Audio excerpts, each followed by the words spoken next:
50개의 사연들이었거늘 모두가 함께 듣는 전태일 평전 오디오북 1부 어린 시절 3화 가출, 노동, 방황. 그 해에 태일은 남대문 초등국민학교에서 남대문 국민학교로 편입하는 시험을 치렀는데 여러 응시자들 가운데 그 혼자만이 합격하여 전학을 하였다. 식구는 여동생인 순덕이가 하나 더 늘어 모두 6식구인데 누구 한 사람 돈을 버는 사람은 없고 게다가 정신 이상자까지 발생하였으니 어린 태일에게 어떤 영향을 주었겠는가. 밥 먹는 날보다 굶는 날이 많아졌다. 어머니의 병을 치료할 방도는 없었다. 몇 끼씩을 굶어가며 학교에 다니게 된 그는 어느 날 학교를 마치고 집으로 돌아오던 길에 신문팔이 소녀를 보고는 자신도 신문을 팔기 시작했다. 수기에 의하면 그는 이때 다른 아이들이 다 하는데 나라고 못할 것이 어디 있느냐 하는 생각으로 신문팔이를 시작하였다 한다. 이때 그의 나이 12살.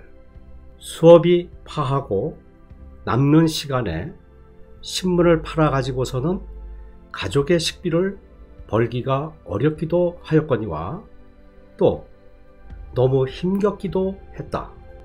그러다 보니 학교에 결석하는 일이 잦아졌고 4학년 초에는 아주 학교를 중퇴할 수밖에 없었다. 얼마 후 식구들은 빌린 방세를 못 내어 이태원 집에서 쫓겨나서 용두동 개천가의 천막촌으로 왔다. 처음 얼마간은 남의 천막들 사이에 비집고 앉아 한대짬을 잤는데 그 뒤 어떻게 하여 구한 낡은 비닐 장판과 나무 막대기들을 하나씩 붙여서 비를 피하게 되었다. 이 무렵 아버지는 폭음이 더욱 심해졌고 어머니와 다투다가 집을 나가서 며칠씩 돌아오지 않기가 일쑤였다. 어머니는 건강이 다소 회복되었으나 하루하루 배를 고른 자식들을 먹여 살릴 일이 큰 걱정이었다. 태일이가 신문을 팔아 가져온 돈으로 고물장수한테 빈 병을 사서 밤낮으로 닦아 청량리 시장에 나가 팔았는데 그것으로 보리쌀과 소금은 근근히 살 수 있었으나 반찬 살 돈이 없었다. 밤중에 개천으로 내려가서 개천물에 떠내려오는 무말랭이를 대야에 주워 담아 가지고 집에 와서 씻은 후 고춧가루를 버무려 청량리 시장에서 팔고 남은 것을 태일이 남매에게 주니 그렇게 좋아하면서 먹을 수가 없었다. 그러나 이런 생활도 오래 계속되지는 못했다. 병약한 몸으로 너무 시달린 어머니가 다시 병이 악화되고 게다가 가슴앓이까지 생겨 운신도 못하는 산송장이 되었다. 6식구의 생계를 어린 어깨에 전적으로 떠맡게 된 태일은 2살 아래인 태삼이를 데리고 동대문 시장에 나가 산발이 장사를 시작하였다. 부엌에서 쓰는 산발이, 솔, 조리, 방빗자루, 적쇠, 석쇠 등을 어떤 위탁 판매소로부터 위탁을 받아다가 팔아서 물건값을 돌려주고 남는 이물을 먹는 장사였다. 산발이는 만들기가 비교적 쉬웠기 때문에 나중에는 동대문 시장에서 재료를 사다가 두 형제가 밤늦게까지 용두동 논바닥에서 산발이를 만들곤 하였다. 전태일의 수기는 이렇게 전한다. 솔사려, 조리, 방비 적세요. 쓰레받기나 산발이요. 식생활을 제대로 하지 못하고 영양분을 제대로 섭취할 수 없었기 때문에 키가 제대로 자라지 못한 말라깽이 두 형제는 긴긴 여름날을 이렇게 외치며 아침부터 실레이션 박스에 솔, 조리 등을 담고 시내 여러 골목과 시장들을 해가 지고 밤이 늦도록까지 헤매었다. 그 길만이 그들이 할 수 있는 최대한으로 환경에 적응하는 일. 병중에서 완쾌를 보지 못하고 있는 어머니와 어린 동생들과 낙심으로 마음의 안정을 얻지 못하고 자기 자신도 자기 마음대로 하지 못하는 그들의 부친을 위하는 길이었다. 물건을 팔아 원금을 입금하고 남는 이문만으로는 여섯 식구의 입에 풀칠하기도 어려웠다. 하루하루 입금시켜야 할 돈에서 식구들이 먹을 국수를 사는 일이 많아졌고 위탁 판매소에 전해야 할 미수금이 늘어갔다. 식구들에게 이런 사정을 말할 수가 없었던 테일리로서는 이미 적지 않은 금액이 되어버린 미수금이 어린 가슴을 태우는 큰 고민거리가 되었다. 1961년 5.16 군사 쿠데타가 나던 무렵 어느 날 월말 계산일을 하루 앞두고 그는 위탁받아 팔던 물건들을 모두 차곡차곡 싸서 동대문 시장 안에 어느 손수레 보관소에다 맡겨놓고 그대로 서울을 떠나 남쪽 지방으로 향하였다. 첫 번째 가출이었다.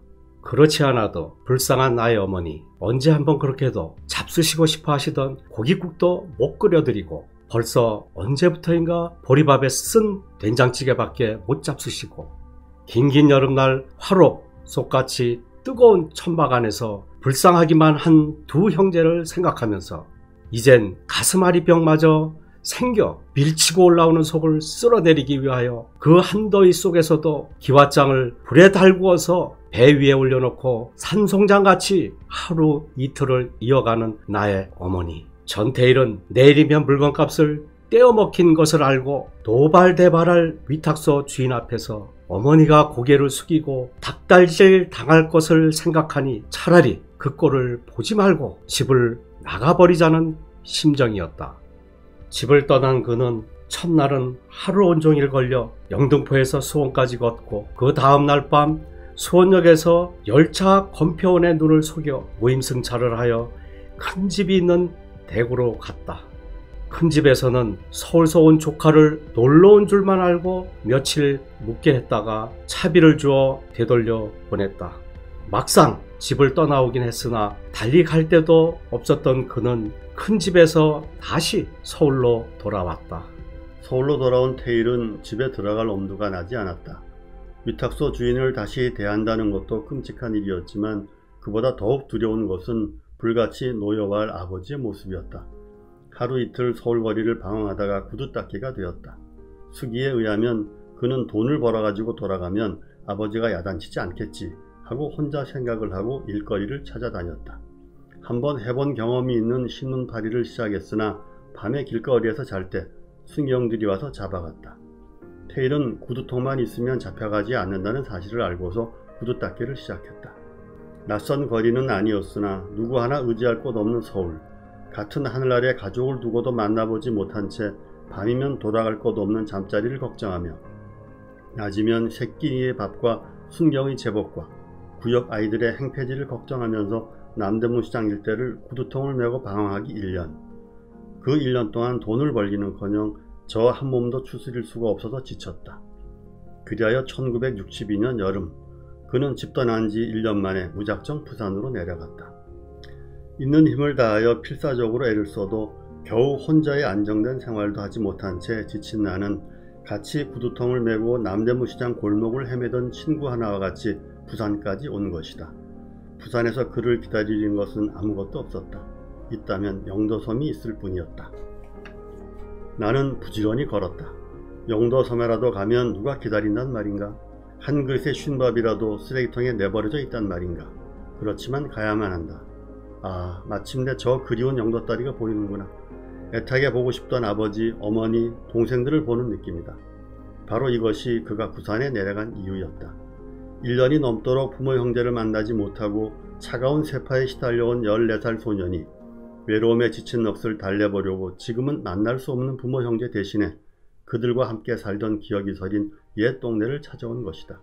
테일은 남이 입다 버린 새까만 학생복 겨울옷 윗도리를 입고 있었다. 그 옷은 훅훅 내리쪼이는 불볕의 열기를 빨아들여 피부병을 앓고 있는 그의 육신을 금방이라도 익혀버릴 듯이 괴롭혔다. 땀이 나면 더욱 가려운 것이 피부병이 아닌가. 그는 너무나 가려워서 마치 질환병 환자의 발작대처럼 온몸을 비틀었다. 명도다리를 지나 방파제로 향하였다. 저 조그만 방파제 끝에는 무슨 조갑지라도 굴새끼라도 생식할 수 있는 그 무엇이라도 있겠거니 하는 기대를 품고 바닷가에선 그의 지친 몸 위로 짠 바닷바람이 스쳐갔다. 비릿한 바다 냄새가 머리를 띵하게 만든다. 부산바다, 바닷물이라기보다는 도해지의 개천물이라고 하는 것이 더 알맞은 쓰레기투성이의 썩은 구정물. 그러나 그 구정물이야말로 지금 허기진 배를 안고 넋이른 듯 서있는 테일의 모든 희망이었다. 핏발선 눈동자 속에 얄팍한 파도에 흔들리면서 한 작은 물체가 떠내려오고 있는 것이 보인다. 그것이 사면을 빼어버린 나무 속처럼 허연, 주먹보다 약간 큰 캐베츠의 속공행이라는 것을 알아본 순간 그는 정신없이 바닷물 속으로 뛰어들었다.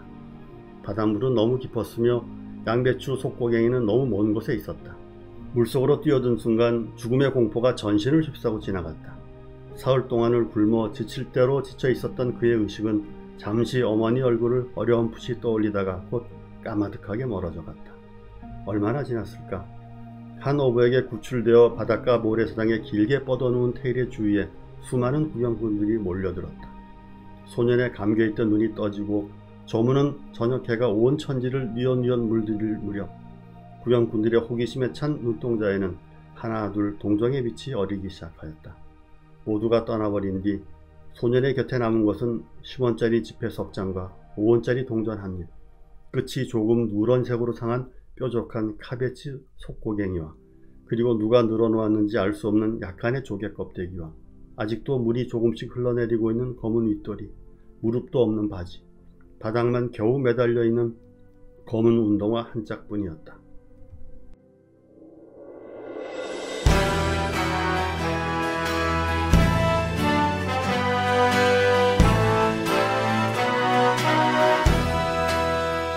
전태일 50주기를 잘 기념하는 방법. 모두가 듣는 전태일 평전. 제작 민주노총 서울본부. 후원 전태일 재단.